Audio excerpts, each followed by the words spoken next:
ഷീറ്റിന്റെ ഉള്ളിൽ വാ കുറച്ച് കാറ്റ് കിട്ടാൻ വേണ്ടി ഇവിടെ വന്നിരുന്നു. നീ എന്ത് ഇവിടെ വന്നിരിക്കുന്ന ചൂടത്ത്? അകത്തിരുന്നൂടെ? അകത്തിരിക്കാൻ പറ്റുന്നുണ്ടോ? നല്ല ചൂട്.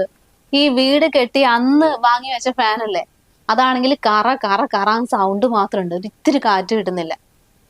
കുറച്ച് സമാധാനത്തോടെ ഇവിടെ വന്നിരിക്കാന്നുണ്ട് ഇങ്ങോട്ട് വന്ന് നോക്കുമ്പോ ഈ ഷീറ്റ് പൊള്ളുന്നു. ഒരു കൂളർ വാങ്ങിക്കൂടെ നമുക്ക്? നീ എന്തേ കുറച്ച് ചൂട് കൂടുമ്പോഴത്തേനും കൂളർ വേണം കൂളർ വേണം എന്ന് പറയുന്നത്? കറണ്ട് ബിൽ അങ്ങോട്ട് കൂടും.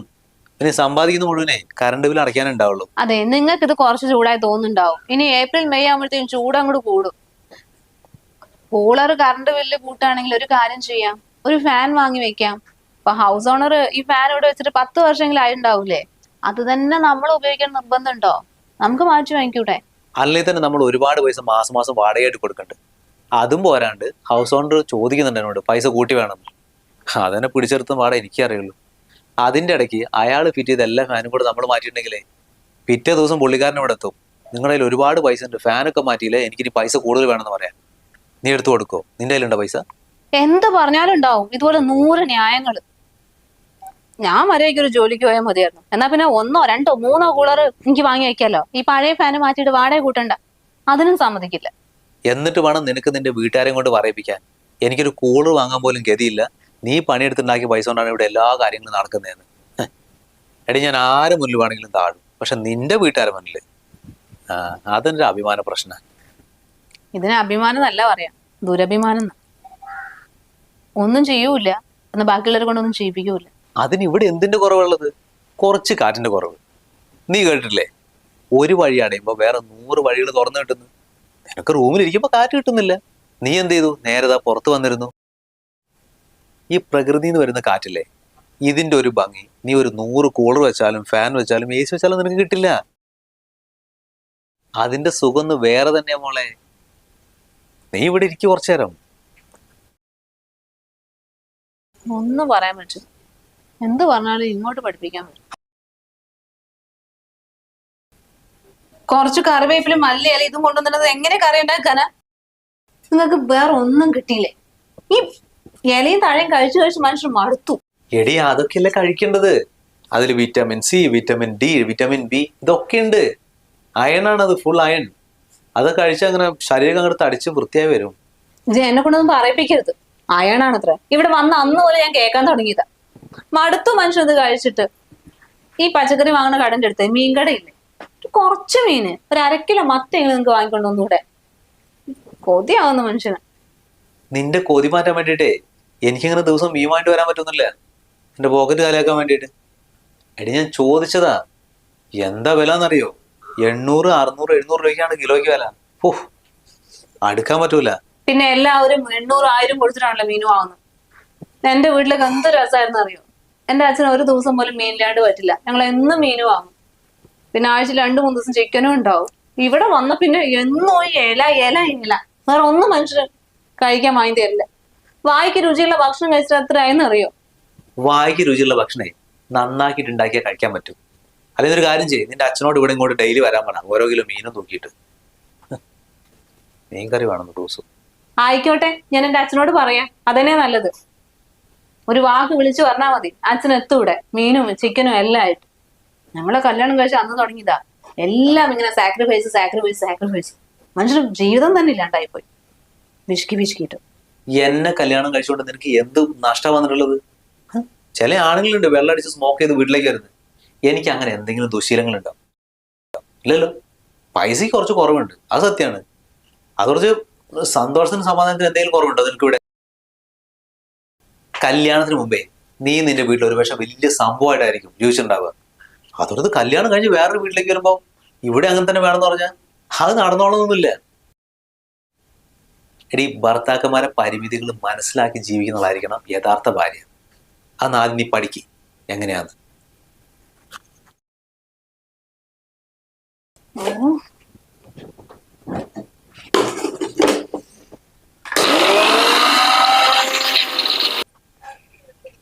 പാലില്ലമ്മേ, ഇവിടെ കട്ടനാ പതിവ്. അമ്മ കട്ടൻ ചായ കുടിക്കില്ലല്ലോ, അതാ ഞാൻ വെള്ളം എടുത്തേ. നീ എപ്പം മുതലാ കട്ടൻ ചായ കുടിക്കാൻ തുടങ്ങിയത്? അവിടെ പാലില്ലാണ്ട് ചായ ഇറങ്ങില്ലാലോ.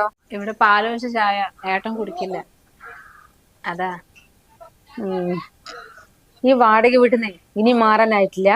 5-8 വർഷമായില്ല ഇവിടെ തന്നെ ഇരിക്കുന്നത്. ഏട്ടന്റെ വീട്ടിൽ നിന്ന് ഭാഗം കിട്ടാണ്ടമ്മേ. അപ്പൊ അവിടെ തന്നെ അവർക്കൊരു 6 സെന്റ് സ്ഥലമുണ്ട്. അതില് വീട് കെട്ടാന്നാ പറയുന്നത്. അതൊരു 4-5 മാസത്തിനുള്ളിൽ ശരിയാവുന്നൊക്കെയാ പറയുന്നത്. സ്ഥലമൊക്കെ അളന്ന് തിരിച്ചിട്ടതാ. പിന്നെ അവരെന്തോ ചെറിയൊരു പ്രശ്നം. അപ്പൊ എല്ലാവരും വന്ന് സൈൻ ചെയ്യണല്ലോ, അതുകൊണ്ട് നീണ്ടു പോകുന്നതാ. ആ, അതും പറഞ്ഞുകൊണ്ടിരുന്നോ. ഇതിപ്പോ 6 വർഷമായില്ലേ. 6 സെന്റ് കിട്ടും, 6 സെന്റ് കിട്ടും, 6 സെന്റ് കിട്ടും പറഞ്ഞിരിക്കണ്. ഇന്ന് വരെ കിട്ടിയിട്ടുണ്ടോ? ഇനി എപ്പോ കിട്ടിയിട്ട് വീട് കെട്ടാന്ന് പറഞ്ഞിട്ടാ. ഞങ്ങൾ എന്തെങ്കിലും ചെയ്തിട്ട് ചോദിച്ചാൽ അതൊട്ട് വേണ്ടാനും. എന്നാലോ പൊങ്ങച്ചത്തിനും കഷ്ടപ്പാടിനും ഇതുവരെ ഒരു കുറവും ഉണ്ടായിട്ടില്ല. അയ്യോ, കഷ്ടപ്പാടാണെങ്കിലേ ഞങ്ങൾ ഇതുവരെ ആരും മുന്നിൽ കൈ നീട്ടി പോയിട്ടൊന്നുമില്ല. അപ്പൊ കുറച്ച് പൊങ്ങച്ച കാണിച്ച് വിചാരിച്ചിട്ടേ ഒരു കുഴപ്പമില്ല. അല്ല മോനെ, വിഷമം കൊണ്ട് പറഞ്ഞു പോയതാ. ഇതിപ്പോ കൊറേ ആയില്ലേ ഒരു വീടിന്റെ മേലെ ഇങ്ങനത്തെ ഒരു ഇതെടുത്ത് താമസിക്കാൻ തുടങ്ങിയിട്ട്. ഇപ്പൊ എല്ലാവരും ചോദിക്കുക മോള് വീടെടുത്തോ എന്നുള്ളത്. അവള് വലിയ വീട്ടിലിരുന്ന കുട്ടിയല്ലേ, അവൾക്ക് ഇങ്ങനെ ഇരുന്ന് ശീലമില്ലാലോ. അപ്പൊ അതുകൊണ്ട് അങ്ങ് പറഞ്ഞു പോയതാ. ഒരു വീടങ്ങ് തനിയെ എടുത്തിട്ട് താമസിക്കുകയാണെങ്കിൽ അതിൽ കുറെ സൗകര്യങ്ങളൊക്കെ ഉണ്ട് എന്ന് പറയാ.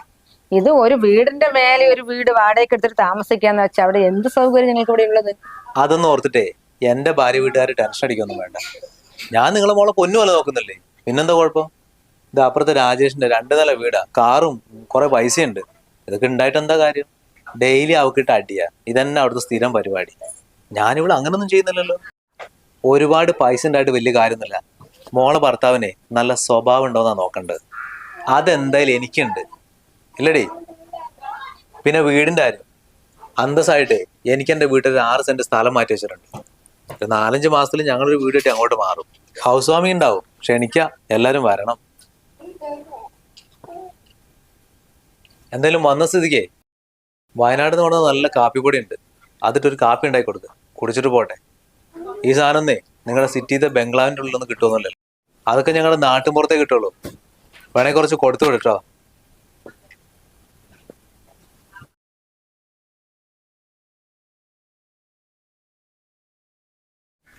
ഇതെന്താടി ഇവൻ എങ്ങനെ അനുഭവിച്ചോ? എത്ര നല്ല നല്ല ആലോചനകൾ വന്നതാണ്. അതൊന്നും വേണ്ട, ഇവൻ തന്നെ മതി പറഞ്ഞിട്ട് വന്നതല്ലേ. എന്ന് ഇവനെ നീ കല്യാണം കഴിച്ചോ അന്ന് ഇവിടെ നിങ്ങളെ കഷ്ടപ്പാടല്ലേ. ഞങ്ങളുടെ സമാധാനവും പോയി. അമ്മയോട് എങ്ങനെ പറയുന്ന വിചാരിച്ചാ ഞാൻ ഇത്രയും കാലം ഒന്നും മിണ്ടാതിരുന്നത്. ശരിക്കും പറഞ്ഞാൽ പെട്ടുപോയൊരവസ്ഥ തന്നെയാണ് എൻ്റെ ഇപ്പോൾ.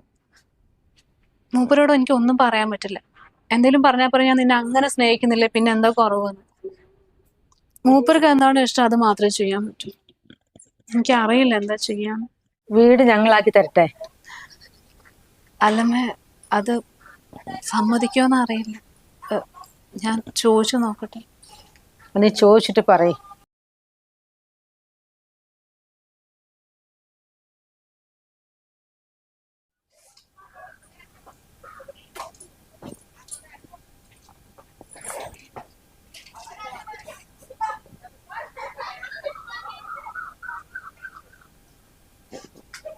നിങ്ങൾ എന്ത് പണിയെ കാണിച്ചേ?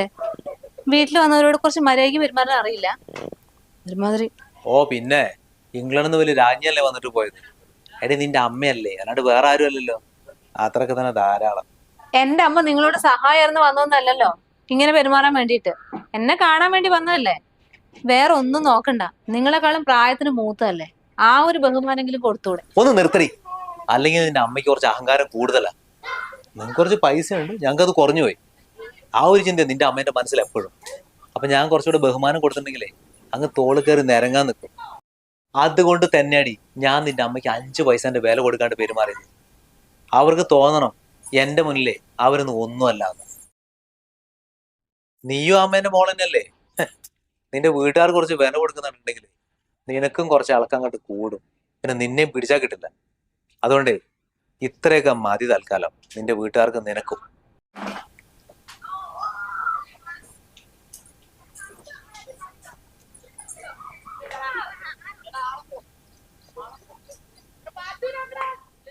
വേണ്ട വേണ്ട വേണ്ട വേണ്ടെന്ന് പറഞ്ഞാൽ വേണ്ട. നിന്റെ വീടിന് 1 രൂപേന്റെ ഉപകാരം നമുക്കിനി വേണ്ട. ഇത്രയും കാലം ഒന്നും ആയിട്ടൊന്നുമില്ല അവിടെ നിന്ന്. പിന്നെ ഇനിയിപ്പോ എന്തിനാ അങ്ങോട്ട്? അവരൊന്നും നമുക്ക് വേണ്ട. നിങ്ങൾ എന്തിനാ ഇങ്ങനെ വാശി പിടിക്കാൻ നിൽക്കുന്നത്? മുമ്പേ വാങ്ങിയതായിരുന്നെങ്കിൽ ഇങ്ങനെ വാടക വീട്ടിൽ കിടന്ന് കഷ്ടപ്പെടാൻ നിൽക്കണ്ടായിരുന്നു. അതിന് ജീവിതകാലം മുഴുവൻ നമ്മളിങ്ങനെ വാടക വീട്ടിൽ തന്നെ ഇരിക്കുവോ? നമ്മൾ വീടെടുത്തിട്ട് സ്വന്തം വീട്ടിലേക്ക് മാറില്ലേ? സ്വന്തം വീട്ടിലേക്ക് ഈ മാറും മാറുന്ന് കേൾക്കുന്നോട്ട് കാലം കുറയായി. എന്ന് മാറും? നിങ്ങൾക്ക് വല്ല ഉറപ്പുണ്ടോ? പിന്നെ നിന്റെ പറച്ചിലായിട്ട് ശരിക്കും നമ്മളിങ്ങനെ ഒരുപാട് വയസ്സും പ്രായമായിട്ടിരിക്കുകയാണ്. എടി നമ്മൾ ഇപ്പോഴും ചെറുപ്പല്ലേ, നമുക്ക് മാറാം, മെല്ലെ മെല്ലെ മാറാം. എന്നാൽ നിന്റെ വീട്ടിൽ നിന്ന് 1 രൂപേന്റെ സഹായം നമുക്ക് വേണ്ട. 1 രൂപയോ 2 രൂപയോ ഒന്നും സഹായിക്കാന്നല്ല അവർ പറഞ്ഞിരിക്കുന്നത്. 50 ലക്ഷം തരാന്നാണ്. എത്ര? 50 ലക്ഷം. 50 ലക്ഷം? 50 ലക്ഷം. അച്ഛൻ്റെ ഒരു കൂട്ടുകാരൻ ബിൽഡറാ. മൂപ്പര് കുറെ വീട് കെട്ടിയിട്ടുണ്ട്. അപ്പൊ അവർ ചോദിക്കുന്ന 50 ലക്ഷമാണ്. പിന്നെ ഫർണിച്ചർ എല്ലാം കൂട്ടി വേണമെങ്കിൽ ഒരു 5 ലക്ഷം എക്സ്ട്രാ കൊടുക്കേണ്ടി വരും. രജിസ്ട്രേഷൻ ചാർജ് ഒക്കെ വരുമല്ലോ. എല്ലാവരും നോക്കിക്കോളെന്നാ പറയുന്നത്. നമ്മൾ വാടക വീട്ടിൽ നിന്നിട്ട് കഷ്ടപ്പെടുന്ന കണ്ടിട്ടേ അവർക്കൊരു വിഷമം. പിന്നെ നിങ്ങളുടെ വീടിന് സ്ഥലമൊക്കെ കിട്ടിയിട്ട് വീടെടുക്കാന്ന് പറഞ്ഞാൽ എനിക്ക് തോന്നുന്നില്ല അത് നടക്കുന്ന കാര്യമാണ്. 15 സെന്റ് സ്ഥലമുണ്ട്, 6 ആൾക്കാരും ഉണ്ട്. അതോ കണ്ടാലും ശത്രുക്കൾ ഇതിനേക്കാളും മെച്ചം. കടിച്ചു കീറാൻ വരണ കുറച്ച് എണ്ണം. അത് മാത്രല്ല, ഈ വാടക കൊടുക്കാൻ തന്നെ നിങ്ങൾ പെടുന്ന പെടാപ്പാട് എനിക്കറിയാം. അതിന്റെ ഇടയ്ക്ക് ഇനിയിപ്പോ അഥവാ സ്ഥലം കിട്ടിയാൽ തന്നെ അതിൻ്റെ അകത്തൊരു വീട് വെക്കാൻ നിങ്ങളെ കൊണ്ട് പറ്റുമോ? ഇപ്പൊ അച്ഛനും അമ്മയും ചെയ്തു തരാന്ന് പറഞ്ഞ കാര്യം നമ്മളൊന്ന് ആന്നൊന്ന് മൂളിയാൽ മതി, അവരെല്ലാം റെഡിയാക്കി തരും. പിന്നെ നിങ്ങൾ നിങ്ങളുടെ വീട്ടിൽ പോകുമ്പോഴും നിങ്ങൾക്ക് ഇടുന്നൊരു ബഹുമാനം ഉണ്ടല്ലോ, അത് വേറെ ലെവലായിരിക്കും. ഇനിയിപ്പൊ അവരോട് പൈസ വാങ്ങുന്ന നിങ്ങൾക്ക് അഭിമാനക്കുറവാണെങ്കിൽ ഞാൻ വിളിച്ചു പറയാൻ വേണ്ടാന്ന്. നമുക്ക് എന്നും ഇങ്ങനെ തന്നെ കഴിയും. നിങ്ങളുടെ വീട്ടുകാരുടെ മുമ്പിലും നാട്ടുകാരുടെ മുമ്പിലും ഒക്കെ ഇങ്ങനെ തലകുനിച്ചിട്ട്, അല്ലാണ്ട് വേറെ എന്ത് ചെയ്യാനാ? നീ പറയുന്നതൊക്കെ വെച്ചിട്ട് 55 ലക്ഷം രൂപേന്റെ വീട് നിന്റെ അച്ഛനും അമ്മയും നിനക്ക് ഉണ്ടാക്കി തരുന്നു, അത് കുഴപ്പമില്ല. പക്ഷെ എനിക്കൊരു കണ്ടീഷൻ ഉണ്ട്. എന്ത് കണ്ടീഷൻ? അവരുണ്ടാക്കി തരുന്ന വീടായതുകൊണ്ട് നിന്റെ വീട്ടിൽ നിന്ന് ആരും ഇടയ്ക്കിടയ്ക്ക് ഇങ്ങനെ വലിഞ്ഞു കയറി അങ്ങോട്ട് വരാൻ പാടില്ല. പിന്നെ നമ്മളിപ്പോൾ അവരോട് കാണിക്കുന്ന ഡിസ്റ്റൻസ് ഇല്ലേ, അത് ഇതേപോലെ മെയിൻറ്റെയിൻ ചെയ്ത് കൊണ്ടുപോകണം. അത് നിനക്ക് പറ്റും? പറ്റുകയാണെങ്കിൽ ഞാൻ സമ്മതിക്കാം. അതെന്താ അവര് വന്നാല്? അവരങ്ങോട്ട് വന്നാൽ ശരിയാവില്ല. ഇപ്പൊ എനിക്കെന്ന് പറഞ്ഞൊരു സ്റ്റാൻഡ് ഉണ്ടാവില്ല. അവന് അവരുണ്ടാക്കി തരുന്ന വീട്ടിൽ അവരൊന്നും ഇങ്ങനെ ബോസ് കളിക്കുന്ന നമുക്ക് താൻ നിൽക്കാൻ പറ്റുന്നില്ല. അതുകൊണ്ട് എന്തായാലും ശരിയാവുന്ന എനിക്ക്. അല്ലെങ്കിൽ ഒരു കാര്യം ചെയ്യും, ഞാൻ പറഞ്ഞ കണ്ടീഷനൊക്കെ ഓക്കെ ആണെങ്കിൽ നീ വിളിച്ചു പറഞ്ഞു നമ്മൾ ഈ ഡീലിന് റെഡിയാണ്. പിന്നെ അവരുടെ മോക്ക് അവരത്ര ആഗ്രഹിച്ച് തരുന്നൊരു കാര്യമല്ലേ, പിന്നെ വേണ്ടാന്ന് വെക്കുന്ന കാര്യമൊന്നുമില്ല. നീ വിളിച്ചു പറഞ്ഞോ അവരോട്, എന്താ ചെയ്തോളെ, നമ്മൾ റെഡിയാണ്.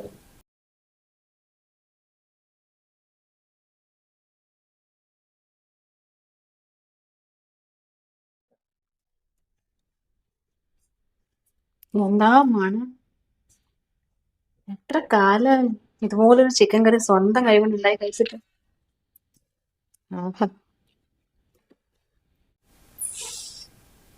എന്താ ചിക്കനൊക്കെ മണം വരുന്നത്? നീ കറിയിൽ ചിക്കൻ മസാല ഇട്ടോ? ചിക്കൻ കറി പിന്നെ ചിക്കൻ മസാല ഇടണ്ടേ? ഇന്നത്തെ സ്പെഷ്യലാ, നല്ല അടിപൊളി നെയ്ച്ചോറും ചിക്കൻ കറി. നെയ്ച്ചോറും ചിക്കൻ കറിയോ? ആരോട് ചോദിച്ചിട്ട്? ആരോട് ചോദിക്കാൻ? സ്വന്തം വീട്ടിൽ നമുക്ക് ഇഷ്ടമുള്ള ഒരു ചോറും കറി ഉണ്ടാക്കാൻ നാട്ടുകാരോട് മുഴുവൻ ചോദിക്കണോ? എന്താ നീ ഒരുമാതിരി ആളെ പൊടനാക്കുന്നോണ്ട് സംസാരിക്കാൻ കരുതിട്ടോ? ഇതിനുള്ള പൈസ എവിടെ കിട്ടി? നിനക്കറിയില്ലേ എനിക്കൊന്നും ഇഷ്ടമല്ല. ഇത്ര ദേഷ്യപ്പെടാനേ നിങ്ങളുടെ പോക്കറ്റിലെ പൈസ എടുത്ത് ചെയ്തൊന്നും അല്ല. ഹൗസ് വാമിങ്ങിന്റെ സമയത്ത് അമ്മ എൻ്റെ കുറച്ച് പൈസ ഒന്ന് വെച്ചിട്ടുണ്ടായിരുന്നു, അതൊന്നും പൈസ എടുത്തിട്ടാ ഇതൊക്കെ വാങ്ങിയത്. പിന്നെ നിങ്ങൾക്ക് ഇഷ്ടമല്ലെന്ന് വിചാരിച്ചിട്ട് ചിക്കനും മീനും ഒന്നും കഴിക്കാൻ ഞാൻ കുറേ വർഷങ്ങൾ തള്ളി നീക്കിയതല്ലേ. ഇനി കുറച്ച് ഞാൻ എന്റെ ഇഷ്ടങ്ങൾ നോക്കട്ടെ. നിങ്ങൾക്കുള്ള ചോറ് ഉരുളക്കിഴങ്ങ് കറിയും വേറെ ഉണ്ടാക്കി വെച്ചിട്ടുണ്ട്, അത് കഴിച്ചാൽ മതി. ഞാൻ എന്ത് കഴിക്കണം നീയാണ് തീരുമാനിക്കുക, എനിക്കറിയില്ല എന്ത് വേണമെന്ന്. ഞാൻ പറയും, നീ അത് അനുസരിക്കും. ഒരു കാര്യം പറഞ്ഞുതരാം, ഇനി മേലില് ഈ ചിക്കനും മീനും ഇല്ലേ അങ്ങനത്തെ പരിപാടി കൊണ്ട് ഇവിടെ വന്നേക്കരുത്. ഇത്രയും കാലം ഞാൻ പറയും നീ അനുസരിക്കുന്നു പറഞ്ഞിട്ടേ നിങ്ങൾ എന്നെ അങ്ങോട്ട് ഭരിച്ചതല്ലേ. ഇനി തൽക്കാലം ആ ഭരണവും കൊണ്ട് വരണ്ട. ഇത് എന്റെ വീടാ, ഇവിടെ ഞാൻ എന്ത് കഴിക്കണമെന്ന് ഞാൻ തീരുമാനിക്കും, അല്ല നിങ്ങൾ ഇടപെടണ്ട. നിങ്ങൾക്ക് എന്ത് വേണമെന്ന് മാത്രം പറഞ്ഞാൽ മതി, അതവിടെ ഉണ്ടാവും. അത് ശരി. അപ്പൊ നിന്റെ അച്ഛനും അമ്മ ഉണ്ടാക്കി തന്ന വീടായതുകൊണ്ടാണല്ലേ നിനക്ക് ഇത്ര അഹങ്കാരം? എടീ, വീട് നിന്റെ പേരിലാണെങ്കിലേ ഇവിടെ ഭർത്താവ് ഞാനാ. അല്ലാണ്ട് നീയല്ല. ഞാൻ ഭരിക്കും, നീ അങ്ങോട്ട് അനുസരിച്ചാ മതി. അല്ലെങ്കിൽ പണി പുറകെ വരും മോളെ, നോക്കിയിരുന്നോ നീ. എന്ത് പണി? നീ നിന്റെ ഈ കൊട്ടാരം കെട്ടിപ്പിടിച്ച് അങ്ങോട്ട് നിന്നു, ഞാൻ എൻ്റെ വീട്ടിലേക്ക് അങ്ങോട്ട് പോകും. കാണോ നിനക്കത്? ആ കാണണം. തമ്മിൽ കണ്ടാലേ തല്ലി പിരിയാൻ നടക്കുന്ന കുറച്ചെണ്ണാണ് അവിടെ ഉള്ളത്. നിങ്ങളങ്ങ് ചെന്നാ മതി, പൊന്നാങ്ങളെ താലപ്പൊലി എടുത്ത് സ്വീകരിക്കും അവര്. കൂട്ടത്തിൽ ഒരാൾ ഒഴിഞ്ഞു പോയണെങ്കിൽ അത്രയും നല്ലത്, ഭാഗം മുഴുവൻ അവർക്ക് കിട്ടില്ലെന്ന് വിചാരിച്ചാണ് അവര് നടക്കണം. അതിന്റെ ഇടയിലേക്ക് ഞാൻ എന്റെ ഭാര്യയെ ഒഴിവാക്കി, എനിക്കിനി ആരുമില്ല, നിങ്ങൾ മാത്രമേ ഉള്ളൂ, ഞാനും കൂടെ ഇവിടെ താമസിക്കാന്ന് പറഞ്ഞാൽ ചെല്ല്. ഒരു പുല്ലിന്റെ വില പോലെ അവര് തരില്ല. വലിയ ആള് വന്നിരിക്കുന്നു, വലിയ തറവാടാണല്ലോ, അവിടെ കയറി ചെല്ലാൻ. നിങ്ങൾക്ക് അവിടെ താമസിക്കുമ്പോഴേ ഒരു ദിവസം പോലും മനസ്സമാനം അവർ തന്നിട്ടുണ്ടോ? അത്രയും കലഹവും വഴക്കും ഒക്കെ ആയതുകൊണ്ടല്ലേ രാത്രിക്ക് പുതിയ വാടക വീട് അന്വേഷിച്ച് നമ്മൾ ഇറങ്ങിയത്. അതൊക്കെ മറന്നുപോയോ? എന്ന് വിചാരിച്ചിട്ടേ ഞാൻ നിന്റെ അടിമയായിട്ട് ഇവിടെ കഴിയൊന്നുമില്ല. ഈ ഭാര്യമാരെ ഭർത്താക്കന്മാർക്ക് വില കൊടുക്കാൻ പഠിക്കണം. അതില്ലെങ്കിലേ ഇവിടെ സമാധാനം ഉണ്ടാവില്ല, ഒന്നും ഉണ്ടാവില്ല. വാടക വീട്ടിലായിരുന്നപ്പോഴേ നമുക്ക് സമാധാനം ഉണ്ടായിരുന്നു. എന്താ കാരണം എന്നറിയോ? അവിടുത്തെ കാര്യങ്ങൾ ഞാൻ പറയുന്നതിനനുസരിച്ചാ പോയിക്കൊണ്ടിരുന്നത്. അല്ലാണ്ട് നീ പറഞ്ഞിട്ടല്ല. കേട്ടില്ല നീ, നാരി ഭരിക്കുന്നതാണ് നരകന്ന്. നീ ഇവിടെ നരകാക്കാൻ പോവാണോ? എൻ്റെ അച്ഛനും അമ്മയെ എന്നെ ചെറുപ്പം മുതൽ എന്താ പഠിപ്പിച്ചിട്ടെന്നറിയോ? നമുക്ക് ബഹുമാനം എവിടെയാണോ കിട്ടാത്തത് അവിടെ ഒരു സെക്കൻഡ് പോലും നിൽക്കരുതെന്ന്. അത് ഭാര്യന്റെ മുന്നിലാണെങ്കിലും മക്കളുടെ മുന്നിലാണെങ്കിലും. അപ്പൊ ഈ പറഞ്ഞ ബഹുമാനം എനിക്ക് കിട്ടുന്നുണ്ടോ? നിങ്ങൾ പറഞ്ഞില്ലേ വാടക വീട്ടിൽ ഭയങ്കര സമാധാനമായിരുന്നു. ആർക്ക് സമാധാനം? നിങ്ങൾക്ക് സമാധാനം ഉണ്ടായിരുന്നു. കാരണം ഞാൻ നിങ്ങൾ പറയുന്നത് അക്ഷരം പ്രതി അനുസരിച്ചേ ഉള്ളൂ. ഒരു എതിർവാക്ക് പോലും പറഞ്ഞിട്ടില്ല. പറഞ്ഞാൽ നടക്കില്ല. കാരണം നിങ്ങൾ ഭരിക്കുകയാണല്ലോ, ഞാൻ അനുസരിക്കുക.